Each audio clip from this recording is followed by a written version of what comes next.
नमस्कार दोस्तों, आपका हमारे स्टडी चैनल में स्वागत है। पशु परीक्षा की तैयारी के लिए सिर्फ 10 दिन में आप कंठस्थ तैयारी कर सकते हैं हमारे मॉडल पेपर के द्वारा। आप हमारे मॉडल पेपर को 2 बार या 3 बार 2 की स्पीड से रिवीजन कीजिए और आपको कम समय में अधिक से अधिक अध्ययन मिलेगा। और चैनल को सब्सक्राइब नहीं किया है तो चैनल को सब्सक्राइब कर लीजिए, वीडियो को लाइक कीजिए और शेयर कीजिए। बछड़े में सभी अस्थायी अग्रचर्वण दांत निकल आते हैं। बताइए कितने दिनों में ये निकल आते हैं? बछड़े में सभी अस्थायी अग्रचर्वण दांत। दोस्तों आप सभी को पता होगा, बछड़े का जो जब जन्म होता है उस समय दोस्तों उसके जबड़े में 2 दांत है, वो दिखाई दे सकते हैं आपको, ठीक है। और जन्म के 1 माह के अंदर 8 अस्थायी काटने वाले दांत है वो दोस्तों निचले जबड़े में निकल आते हैं। तो यहाँ पर अपना इसमें राइट आंसर हो जाएगा वो है 1 माह में। डी नंबर का जो ऑप्शन है वो इसका बिल्कुल सही। सेकंड नंबर का प्रश्न इसमें देखिए, सामान्य दूध की पीएच होती है। बताइए दूध का पीएच मान कितना होता है? तो इसका राइट आंसर हो जाएगा दोस्तों 6.5 से 6.7 है वो इसका पीएच मान होता है। तो यहाँ पर ऑप्शन के अनुसार 7 से कम इसका बिल्कुल सही उत्तर इसमें हो जाएगा। ए नंबर ऑप्शन बिल्कुल सही। 3 नंबर का प्रश्न इसमें देखिए, भेड़ के शरीर का औसत तापमान होता है। भेड़ के शरीर का औसत तापमान कितना होता है? तो ये होता है दोस्तों 39 डिग्री सेल्सियस, या दोस्तों आप बोल सकते हैं 102 डिग्री फारेनहाइट, ठीक है। राइट आंसर हो जाएगा यहाँ पे ए नंबर का ऑप्शन बिल्कुल सही उत्तर हो जाएगा। आगे देखिए यहाँ पे 4 नंबर का प्रश्न है, निम्नलिखित में से कौन लेयर्स यानी कि अंडे देने वाली मुर्गियों की विशेषता नहीं है?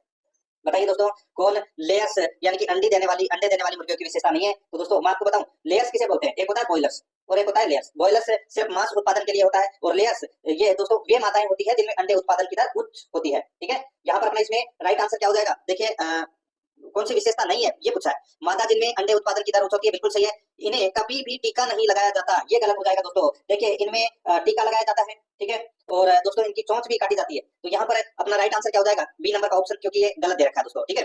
पक्षियों को ताजे संतुलित आहार दिए जाते हैं, बिल्कुल सही बात है। आगे देखिए, सबसे अच्छी लेयर्स है व्हाइट लेगहॉर्न नस्ल की होती है, ये भी दोस्तों इसमें बिल्कुल है सही है। तो यहाँ पर इसका राइट आंसर क्या हो जाएगा? बी नंबर का ऑप्शन सही था, क्योंकि ये इसकी विशेषता नहीं है। आगे देखिए 5 नंबर का प्रश्न है, 8 सप्ताह की उम्र में यानी कि 8 सप्ताह की उम्र से मुर्गी का उत्पादन अवस्था तक पालना कहा जाता है। दोस्तों यहाँ पर देखिए जो 8 सप्ताह की उम्र से मुर्गी का उत्पादन की अवस्था है उसको क्या कहते हैं? उसको बोलते हैं ग्रोवरिंग। ग्रोवरिंग बोलते हैं उसे, ठीक है। यहाँ पर ए नंबर का ऑप्शन बिल्कुल सही, ग्रोवरिंग। नेक्स्ट आगे देखिए यहाँ पे 6 नंबर का प्रश्न है, निम्न में से कौन पशु उत्पाद में आता है? बताइए कौन पशु उत्पाद में आता है? यहाँ पर आप देख सकते हैं दोस्तों, देखिए पशु उत्पाद में मखनिया दूध है, ये पशु उत्पाद में आता है। यहाँ पर अपने इसमें राइट आंसर क्या हो जाएगा? सी नंबर का जो ऑप्शन है वो इसका बिल्कुल सही हो जाएगा। आगे देखिए यहाँ पे 7 नंबर का प्रश्न है, कृत्रिम प्रजनन विधि की हानियां है। कृत्रिम प्रजनन विधि की हानियां क्या है? तो दोस्तों इसमें देखिए प्रशिक्षण की आवश्यकता, बिल्कुल सही बात है। कृत्रिम योनि खर्चीली होती है, ये भी बिल्कुल सही है। पशु को गर्भित करने में समय लगता है, ये भी दोस्तों बिल्कुल सही है। तो ये क्या है? ये सभी के सभी कृत्रिम प्रजनन विधि की हानियां है। राइट आंसर क्या हो जाएगा यहाँ पे? डी नंबर का जो ऑप्शन है वो इसका बिल्कुल सही उत्तर हो जाएगा, ठीक है। नेक्स्ट आगे देखिए यहाँ पे 8 नंबर का प्रश्न है, बारबरी बकरी का मूल उत्पत्ति स्थान कौन सा है? बारबरी बकरी का मूल उत्पत्ति स्थान कौन सा है? तो दोस्तों इसका राइट आंसर हो जाएगा, दोस्तों इसका मूल उत्पत्ति स्थान है वो पूर्वी अफ्रीका के ब्रिटिश सोमानिया का जो बड़ा क्षेत्र है वो माना जाता है दोस्तों। राइट आंसर हो जाएगा यहाँ पे सी नंबर का जो ऑप्शन है वो इसका बिल्कुल सही उत्तर हो जाएगा, याद रखना, ठीक है। और जो ये बारबरी नस्ल की जो बकरी है ये भारत में दिल्ली, हरियाणा, करनाल, उत्तर प्रदेश यहाँ पर आपको ये देखने को मिलेगी, ठीक है। यहाँ पर सी नंबर ऑप्शन बिल्कुल सही। आगे देखिए 9 नंबर का प्रश्न है, कोलेस्ट्रॉल में क्या भरपूर मात्रा में होता है? कोलेस्ट्रॉल में क्या भरपूर मात्रा में होता है? तो दोस्तों इसका राइट आंसर हो जाएगा वो है यहाँ पर देखिए विटामिन ए। विटामिन ए है वो दोस्तों भरपूर मात्रा में होता है। राइट आंसर हो जाएगा यहाँ पे ए नंबर का ऑप्शन बिल्कुल सही। 10 नंबर का प्रश्न इसमें देखिए, प्रतिजन ऐसा पदार्थ है जो प्रतिरक्षा तंत्र को परिवर्तित करता है। तो यहाँ पर अपना इसमें सी नंबर ऑप्शन सही हो जाएगा। 11 नंबर का प्रश्न है, मांस एक अच्छा स्रोत है। तो मांस किसका एक अच्छा स्रोत है? तो दोस्तों मांस प्रोटीन का बहुत अच्छा स्रोत है। राइट आंसर हो जाएगा यहाँ पे प्रोटीन का ए नंबर का ऑप्शन बिल्कुल सही। सॉरी, मांस प्रोटीन का तो है ही, इसके अलावा लोहे का भी है, विटामिन बी कॉम्प्लेक्स का भी है, ठीक है। राइट आंसर क्या हो जाएगा यहाँ पे? डी नंबर का ऑप्शन बिल्कुल सही उत्तर हो जाएगा। दोस्तों मांस में वसा, प्रोटीन, खनिज लवण, मुख्य रूप से दोस्तों फास्फोरस, लोहा और तांबा होते हैं, ठीक है। राइट आंसर हो जाएगा यहाँ पे डी नंबर का ऑप्शन बिल्कुल सही। आगे देखिए, मुर्गी घर की बिछावन को कहते हैं, मुर्गी घर की बिछावन को क्या कहते हैं? तो दोस्तों उसको बोलते हैं लीटर बोलते हैं, ठीक है। राइट आंसर हो जाएगा यहाँ पे ए नंबर का जो ऑप्शन है वो इसका बिल्कुल सही उत्तर हो जाएगा, याद रखना, ठीक है। नेक्स्ट आगे देखिए यहाँ पे 13 नंबर का प्रश्न है, कच्चे दूध में बैक्टीरिया की अधिक संख्या का प्रमुख कारण क्या है? कच्चे दूध में बैक्टीरिया की अधिक संख्या का प्रमुख कारण क्या है? तो दोस्तों इसका प्रमुख कारण है वो है दोस्तों खराब स्वच्छता। बी नंबर का जो ऑप्शन है वो इसका बिल्कुल सही उत्तर हो जाएगा। आगे देखिए यहाँ पे 14 नंबर का प्रश्न है, भारत में कौन सा वन्यजीव अभयारण्य भारतीय जंगली गधे की आबादी के लिए पहचाना जाता है? बताइए भारत में कौन सा वन्यजीव अभयारण्य भारतीय जंगली गधे की आबादी के लिए पहचाना जाता है? इसका जो राइट आंसर हो जाएगा वो है दोस्तों इसमें कौन सा? तो दोस्तों इसका राइट आंसर हो जाएगा वो है वेलावदर राय उद्यान। ये दोस्तों भारतीय जंगली गधे की आबादी के लिए दोस्तों ये पहचाना जाता है। कहां पर है ये? तो दोस्तों ये गुजरात में। राइट आंसर हो जाएगा यहाँ पे बी नंबर ऑप्शन बिल्कुल सही। आगे देखिए 15 नंबर का प्रश्न है, भेड़ में प्रसव की क्रिया को क्या कहते हैं? भेड़ में प्रसव की क्रिया को क्या कहते हैं? दोस्तों उसको बोलते हैं लेम्बिंग। क्या बोलते हैं? लेम्बिंग बोलते हैं भेड़ में प्रसव की क्रिया को। काविंग बोलते हैं दोस्तों गाय और भैंस की प्रसव क्रिया को, दोस्तों काविंग बोलते हैं, ठीक है। गाय और भैंस की प्रसव क्रिया को, ठीक है। और यहाँ पर देखिए दोस्तों ये फरोइंग फरोइंग है, ये दोस्तों सुअर की प्रसव क्रिया को कहते हैं, ये आपको इसमें याद रखना है, ठीक है, सुअर की प्रसव क्रिया को। और यहाँ पे जो किडिंग है, ये दोस्तों बकरी की प्रसव क्रिया को बोलते हैं। तो यहाँ पर अपने इसमें राइट आंसर क्या हो जाएगा? बी नंबर ऑप्शन सही उत्तर। इनमें से एक प्रश्न अवश्य परीक्षा में पूछा जाएगा मित्रों। आगे देखिए 16 नंबर का प्रश्न है, खीस यानी कि कोलेस्ट्रॉल पिलाना के लिए आवश्यक है। दोस्तों खीस पिलाना किसके लिए आवश्यक है? राइट आंसर हो जाएगा दोस्तों यहाँ पर देखिए रोग प्रतिरोधकता के लिए दोस्तों खीस पिलाना आवश्यक है। राइट आंसर हो जाएगा सी नंबर का ऑप्शन बिल्कुल सही उत्तर इसमें हो जाएगा। और खीस नवजात शिशु को जन्म के 5 घंटे के अंदर पिला देना चाहिए, ये भी आपको इसमें याद रखना है, ठीक है। राइट आंसर हो जाएगा यहाँ पे सी नंबर ऑप्शन सही उत्तर। आगे देखिए कराकुल भेड़ का उत्पत्ति स्थान कौन सा है? कराकुल भेड़ का उत्पत्ति स्थान है वो कौन सा है? तो दोस्तों इसका राइट आंसर हो जाएगा वो है मध्य एशिया। यहाँ पर ए नंबर का ऑप्शन बिल्कुल सही उत्तर हो जाएगा। और ये काफी संख्या में दोस्तों ईरान, इराक, अफगानिस्तान, दक्षिण अफ्रीका, पश्चिमी यूरोप के कुछ भागों में दोस्तों ये पाई जाती है कराकुल भेड़। राइट आंसर हो जाएगा यहाँ पे ए नंबर ऑप्शन सही उत्तर। आगे देखिए घुमंतु चरवाहे किसे कहते हैं? घुमंतु चरवाहे किसे कहते हैं बताइए दोस्तों। घुमंतु चरवाहे ऐसे होते हैं जो अपने मवेशियों के लिए चारा और पानी की खोज में हमेशा इधर उधर घूमते रहते हैं, वे होते हैं घुमंतु चरवाहे। तो यहाँ पर जो मवेशियों के चारे की तलाश में एक स्थान से दूसरे स्थान तक घूमते रहते हैं वो होते हैं घुमंतु चरवाहे। यहाँ पर बी नंबर का ऑप्शन बिल्कुल सही। आगे देखिए बंद आवास प्रणाली में डेयरी फार्म पर खलियान बनाए जाते हैं।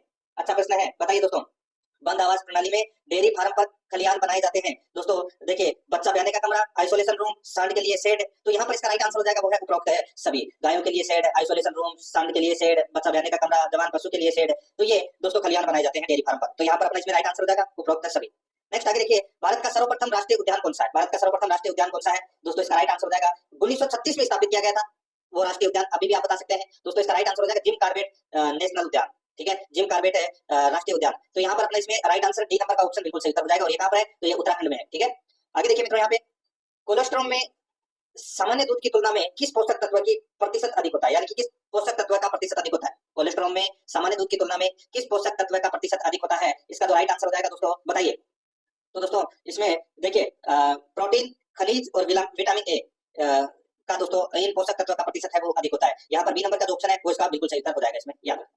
आगे देखिए यहाँ पे मासाई चरवाहा समुदाय का संबंध किस क्षेत्र से है? मासाई चरवाहा समुदाय का संबंध है वो कौन से क्षेत्र से है? तो इसका राइट आंसर हो जाएगा वो है ये अफ्रीका से है दोस्तों। ये पूर्वी अफ्रीका के दोस्तों ये प्रसिद्ध चरवाहा समुदाय है। राइट आंसर हो जाएगा यहाँ पे पूर्वी अफ्रीका, बी नंबर का ऑप्शन बिल्कुल सही उत्तर हो जाएगा। इनकी आजीविका है वो दोस्तों मुख्य रूप से मवेशियों, बकरियों और भेड़ों पर ही निर्भर करती है। यहाँ पर अपना बी नंबर ऑप्शन सही उत्तर। आगे देखिए यहाँ पे दोस्तों 23 नंबर का प्रश्न है, चारागाहों के घटने से चरवाहों को कौन सी समस्या का सामना करना पड़ा? चारागाहों के घटने से चरवाहों को कौन सी समस्याओं का सामना करना पड़ा? दोस्तों इसका तो राइट आंसर हो जाएगा, बताइए कौन सी समस्याओं का सामना करना पड़ा? तो दोस्तों यहाँ पर आप देख सकते हैं इसके अंदर देखिए इससे जानवरों के लिए दोस्तों चारा कम हो गया।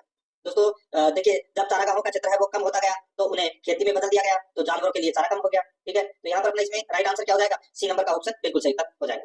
आगे देखिए यहाँ पे 24 नंबर का प्रश्न है, कौन सा रोग होने पर पशु घर घर की आवाज करता है? तो दोस्तों घर घर की आवाज है ये गलघोटू रोग में करता है, ठीक है। और इसके कारण यानी कि इसके अंदर गलघोटू रोग के अंदर क्या होता है कि गले के अंदर सूजन आ जाती है, इससे पशु को सांस लेने में कठिनाई महसूस होती है और घर घर की आवाज है वो आने लगती है। राइट आंसर हो जाएगा यहाँ पे गलघोटू रोग, डी नंबर का ऑप्शन बिल्कुल सही। आगे देखिए पशु माता रोग में रोगी पशु का कौन सा अंग प्रभावित होता है? पशु माता रोग में रोगी पशु का कौन सा अंग प्रभावित होता है? इसका जो राइट आंसर हो जाएगा दोस्तों वो है कौन सा? इसका सही उत्तर हो जाएगा वो है दोस्तों इसमें आहार नाल। राइट आंसर हो जाएगा यहाँ पे ए नंबर का ऑप्शन बिल्कुल सही उत्तर हो जाएगा। और ये वायरस जनित संक्रामक रोग है, ठीक है, यहाँ पर ए नंबर ऑप्शन बिल्कुल सही। नेक्स्ट आगे देखिए मूत्र में हीमोग्लोबिन की उपस्थिति कहलाती है। मूत्र में हीमोग्लोबिन की उपस्थिति क्या कहलाती है? तो दोस्तों इसका जो राइट आंसर हो जाएगा वो है इसमें देखिए यदि दोस्तों रक्त में हीमोग्लोबिन का स्तर है वो बहुत अधिक बढ़ जाता है तो मूत्र में हीमोग्लोबिन दिखाई देने लगता है। तो यहाँ पर अपना इसमें राइट आंसर क्या हो जाएगा? हीमोग्लोबिनुरिया की उपस्थिति कहलाती है दोस्तों, ठीक है। मूत्र में हीमोग्लोबिन की उपस्थिति हीमोग्लोबिनुरिया कहलाती है। तो यहाँ पर अपना इसमें बी नंबर का ऑप्शन राइट आंसर हो जाएगा। आगे देखिए यहाँ पे 27 नंबर का प्रश्न है, निम्न में से कौन सा आमतौर पर मुर्गी पालन में शामिल नहीं है? कौन सा आमतौर पर मुर्गी पालन में शामिल नहीं है? यहाँ पर आप देख सकते हैं दोस्तों मुर्गी पालन के अंदर टर्की आती है, मुर्गी आती है, बतख आती है, यहाँ पर गाय नहीं आती दोस्तों। इसमें डी नंबर का जो ऑप्शन है उसका राइट आंसर हो जाएगा। मुर्गी पालन पालतू मुर्गों का दोस्तों एक वर्ग है जिसका उपयोग भोजन या अंडों के लिए किया जाता है, ठीक है। तो यहाँ पर इसमें राइट आंसर हो जाएगा डी नंबर का ऑप्शन बिल्कुल सही। नेक्स्ट आगे देखिए यहाँ पे बकरियों की छेगू नस्ल से प्राप्त बालों को क्या कहा जाता है? दोस्तों बकरियों की छेगू नस्ल से प्राप्त बालों को क्या कहा जाता है? उसको कहा जाता है दोस्तों मोहेयर कहा जाता है, ठीक है, याद रखना मोहेयर कहा जाता है बकरियों की छेगू नस्ल से प्राप्त बालों को, ठीक है। और एक नस्ल और है दोस्तों अंगोरा, ठीक है, अंगोरा। तो अंगोरा नस्ल की बकरी से प्राप्त बालों को दोस्तों पश्मीना कहते हैं, ये भी आपको इसमें याद रखना है। तो यहाँ पर इसमें सी नंबर ऑप्शन बिल्कुल सही। आगे देखिए गर्भर विधि का उपयोग किस परीक्षण हेतु करते हैं? गर्भर विधि का प्रयोग है वो कौन से परीक्षण के लिए करते हैं? इसका राइट आंसर हो जाएगा वसा परीक्षण के लिए करते हैं दोस्तों गर्भर विधि का प्रयोग। यहाँ पर डी नंबर का ऑप्शन बिल्कुल सही। 30 नंबर का प्रश्न इसमें देखिए निम्न में से किस दुग्ध दोहन विधि में पशु को कर का अनुभव नहीं होता? निम्न में से किस दुग्ध दोहन विधि में पशु को कर का अनुभव नहीं होता? दोस्तों इसका जो राइट आंसर हो जाएगा वो है इसमें पूर्ण हस्त दोहन विधि के अंदर दोस्तों पशु को कर का अनुभव नहीं होता। यहाँ पर ए नंबर का ऑप्शन बिल्कुल सही उत्तर इसमें हो जाएगा। पूर्ण हस्त दोहन विधि के अंदर क्या होता है कि हथेली एवं चारों उंगलियों के बीच में थन दबाकर दूध है वो निकाला जाता है, ठीक है, वो होती है पूर्ण हस्त दोहन विधि। राइट आंसर हो जाएगा यहाँ पे ए नंबर ऑप्शन बिल्कुल सही। आगे देखिए 31 नंबर का प्रश्न है, गाय की किस नस्ल के दूध में वसा का अधिकतम प्रतिशत होता है? बताइए गाय की किस नस्ल के दूध में वसा का अधिकतम प्रतिशत होता है? इसका जो राइट आंसर हो जाएगा वो है दोस्तों वसा का प्रतिशत की मैं बात करूं तो दोस्तों सबसे ज्यादा वसा है वो जर्सी में होती है, ठीक है। राइट आंसर क्या हो जाएगा यहाँ पे ए नंबर का ऑप्शन बिल्कुल सही, जर्सी के अंदर। नेक्स्ट आगे देखिए यहाँ पे पशुओं में होने वाले लंपी रोग के मुख्य लक्षण है। लंपी रोग के मुख्य लक्षण क्या है? इसमें पशुओं में बुखार आ जाता है, ठीक है, शरीर में गांठें पड़ जाती है, आंखों से पानी आने लगता है, तो ये लंपी रोग के लक्षण है। इसका राइट आंसर हो जाएगा उपरोक्त सभी। डी नंबर का ऑप्शन बिल्कुल सही उत्तर हो जाएगा। इस वायरस में पशु न तो चारा खाते हैं और न ही पानी पीते हैं, ठीक है। राइट आंसर हो जाएगा यहाँ पे डी नंबर ऑप्शन सही उत्तर। आगे देखिए पशु सॉरी दूध के माध्यम से मनुष्यों में फैलने वाली बीमारी कौन सी है? दूध के माध्यम से दोस्तों मनुष्यों में फैलने वाली बीमारी है वो कौन सी है? दोस्तों देखिए दूध के माध्यम से कई बीमारियां फैल सकती है, जैसे कि टीबी है, तरंगित ज्वर है, खुरपका मुंहपका है, ठीक है, हैजा है, पेचिस है, ये कई टाइफाइड ज्वर है। तो यहाँ पर अपना इसमें राइट आंसर हो जाएगा ऑप्शन के अनुसार यहाँ पे टाइफाइड ज्वर आएगा, ये मनुष्य में फैलने वाली बीमारी है। यहाँ पर सी नंबर ऑप्शन बिल्कुल सही। आगे देखिए एक बीमारी एक रोगी पशु से दूसरे स्वस्थ पशु में फैल गई है, तो यह क्या है? तो दोस्तों बताइए कौन सा रोग है? तो इसका राइट आंसर हो जाएगा ये दोस्तों सैसर्गिक रोग है दोस्तों, ये सैसर्गिक रोग है। तो यहाँ पर अपना इसमें right answer B number option सही हो जाएगा। आगे देखिए नर पशुओं की अंड ग्रंथि को नष्ट कर जनन शक्ति समाप्त कर देना क्या कहलाता है? नर पशुओं की अंड ग्रंथि को नष्ट कर जनन शक्ति समाप्त कर देना क्या कहलाता है? तो इसका जो राइट आंसर हो जाएगा दोस्तों उसको बोलते हैं क्या? उसको बोलते हैं दोस्तों यानी कि जनन शक्ति समाप्त कर देना, तो वो बधियाकरण कहलाता है। राइट आंसर हो जाएगा यहाँ पे बधियाकरण। यहाँ पर बी नंबर ऑप्शन बिल्कुल सही बधियाकरण। आगे देखिए यहाँ पे 36 नंबर का प्रश्न है, थार पारकर गाय की प्रजाति है। थार पारकर बताइए इसका राइट आंसर हो जाएगा ये कौन सी प्रजाति है? आप सभी को पता है कि थार पारकर यानी कि थार को पारकर पश्चिमी राजस्थान में ये नस्ल है वो पाई जाती है जैसलमेर बाड़मेर क्षेत्र में, ठीक है। तो यहाँ पर ये कौन सी नस्ल है? इसका राइट आंसर हो जाएगा ये दुकानी नस्ल है दोस्तों। कौन सी? दुकानी। तो यहाँ पर इसका राइट आंसर हो जाएगा दुकानी या दुकाती। तो यहाँ पर सी नंबर ऑप्शन बिल्कुल सही, ठीक है।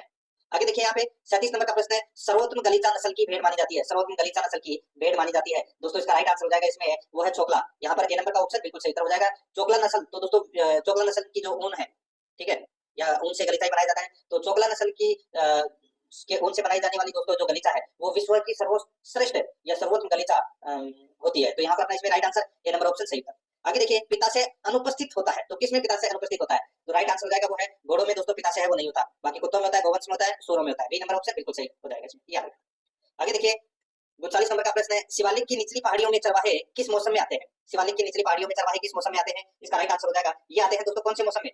तो ये दोस्तों सर्दियों में। तो यहाँ पर बी नंबर का ऑप्शन बिल्कुल सही उत्तर हो जाएगा। क्यों आते हैं? क्योंकि दोस्तों सर्दियों में जब हिमालय की ऊंची पहाड़ियों पर पहाड़ियां हैं वो बर्फ से ढक जाती है, तो चरवाहे अपने मवेशियों को लेकर शिवालिक की निचली पहाड़ियों की ओर चले आते हैं। राइट आंसर हो जाएगा यहाँ पे बी नंबर ऑप्शन बिल्कुल सही।